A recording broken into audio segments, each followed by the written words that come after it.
All right, Luis Grijalva, fourth place, second year in a row. You came through immediately after the race, didn't want to talk, so I assume you're disappointed.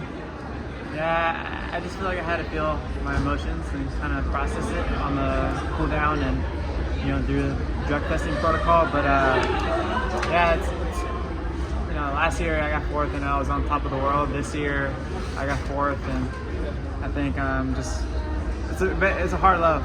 I know it's not the fact that I don't know. If I would have got fifth, it would have felt a lot better. But to know that I was 0.2 of a second again from a medal, and it was right there with 100 meters to go, and I feel like I did everything in the race right. I defended my position, I made the moves when necessary, and then I think the only issue I had in this race is I didn't cover that move when they all ran it with a lap to go, and I got swarmed, and I tried to go around, but I was running too much wide, and I tried to go in the inside lane, and it wasn't working. And yeah, it's just I know the right word is disappointment. I wanted to get a medal, and I knew I could have got a medal, and it just shows you I'm a completely different runner from what I was last year, and then this year I was just so close, and I feel like I did everything right. Just the build up, the leading up, and mileage, and then everything. But yeah, it just didn't come on the day, I guess. Yeah, is it fair to say you're a better runner than you were a year ago, but same place? Yeah, I'm a much better runner. I think my speed's a lot better. I think I'm a lot stronger, and I think I can handle a fast pace, slow pace, and yeah, I made a lot of growth and change in my running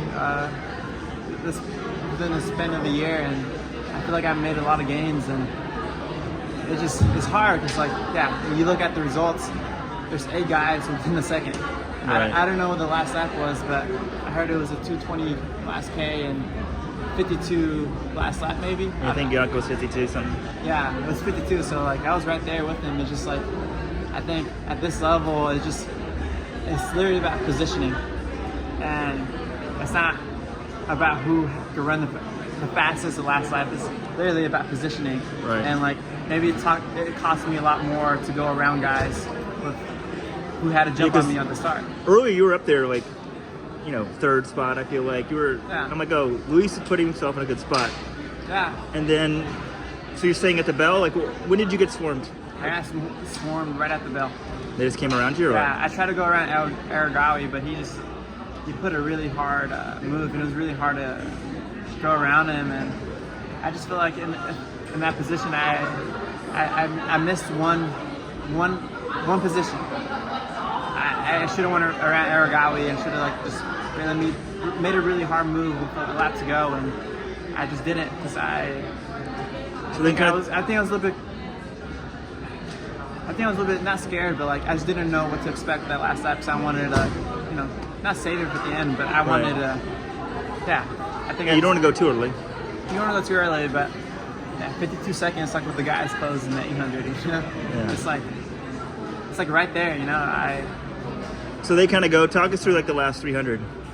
Yeah, the last 300 I tried to get around, but literally I kind of a little bit like last year. I was probably sitting in 8th position with a lap to go, or with 300 to go, and then everybody was trying to go wide, and then I saw a gap open in the inside lane, but then it was kind of closing, so I had to go to lane 4 or 5, I think, and I think I had a good last 100, but I think it was a little bit too late, and I think I nipped Yomif at the line. I think we were right. Yeah, you did. It was a lean. Yeah. But were you thinking, I can get third, or you kind of knew I don't know. I think I either got third or fifth. Oh, you weren't sure, yeah. I think in third, 4, 5, because we were all so close. Right. Yeah. But it's I don't want to say it's disappointment, but because I've done so much and I did everything right, and it's just you have to get it on this day, and if you want to get a medal at this global stage, especially in the 5K, it's just you have to make every decision right, and it's literally about timing your kick. That's all it is. I mean, it's hard, right? None of the Ethiopians got a medal. Yeah. I mean, you beat all of them. I know, right? And these guys have all run, 12:40. They're all 12:40. I probably wouldn't make that team. Yeah. But no, I think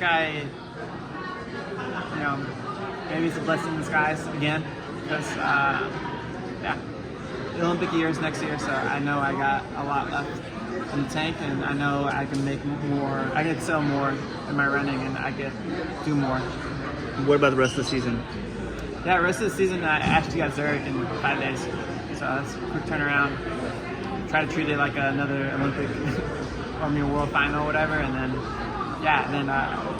probably do prefontaine Diamond League race, the final, and then just call it a year, and then maybe just take a big break, like 3 weeks off of running, and kind of reset mentally, physically, and then kind of just. Will you go on vacation? Or you'll stay in Flagstaff, or? Yeah, I'm going on vacation, but I think my vacation is like a lot of mountain air and being outside. Like I'll be probably. I want to do run the rim. That'd be pretty cool. Oh wow. Yeah, and then maybe go to Zion. Yeah, you got to prove your. Yeah. All the Flagstaff trail runners, you gotta. Yeah. You gotta show you're the alpha dog. Yeah, but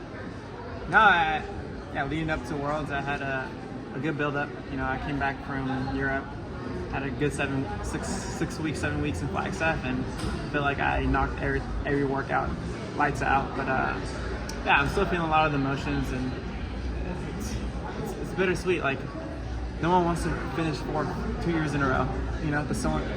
Yeah, it's me. It's still pretty good. I mean, yeah. Yeah, but it's like now maybe last year is a whole different mindset now. Maybe I was like on top of the world when I got fourth, but this year it's just like you're so close and you're right there. But I guess I just let out a lot of emotions on the track. That's why I just needed to find myself before I could talk to the media. That's good. We appreciate you coming back. Thank you. Yeah. And the training group, I guess Woody's joined. Does that change? Has that changed anything? Just been a positive addition, like. For what? With Woody being in the group now. Oh yeah, it's good. We learn a lot from each other. He's a little bit older, so he brings more experience and wisdom to the team, and just it's nice having 3 people to train with. Just because me and Aubrey do everything, but it's also nice to have an extra person. And I'm learning some new things from Abiy Hamid and Woody, and we come together and then we collaborate, and it just it works for all of us. And I think we're us 3. We're all in a good situation with Mike and Flagstaff, so I think it's what we need. We need each other. And what about the whole immigration thing? For the Olympics, originally your story was oh, Luis the Dreamer. Yeah. It's a cool story. It was oh, he made the Olympics, and now you're Luis, medal contender.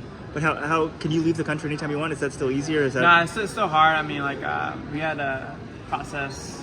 So the paperwork takes 6 months in advance, and for the Olympics, I didn't know I was going to Olympics until after NCAA's. Right. So my agency had to get official paperwork from Diamond League directors, invitations in January, saying hey, we want Luis to run at this Diamond League race, and here's why, and then a lot of accreditation and proof of why am I racing there, and then we started in January this year. Well, this year. Wow. Yeah. So we didn't get the permit until the week of it, until I left Florence, so it's kind of running pretty late.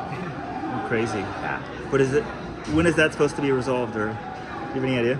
It's not. I mean, DACA's kind of on this weird limbo, so I still have to do this. Until it gets settled, for everybody, it won't get settled for you? Everybody, but we're trying to work on some new things to hopefully be a little bit easier. But we'll see. All right. Well, great job, Dan. Yeah, appreciate it. Thank you. Yeah.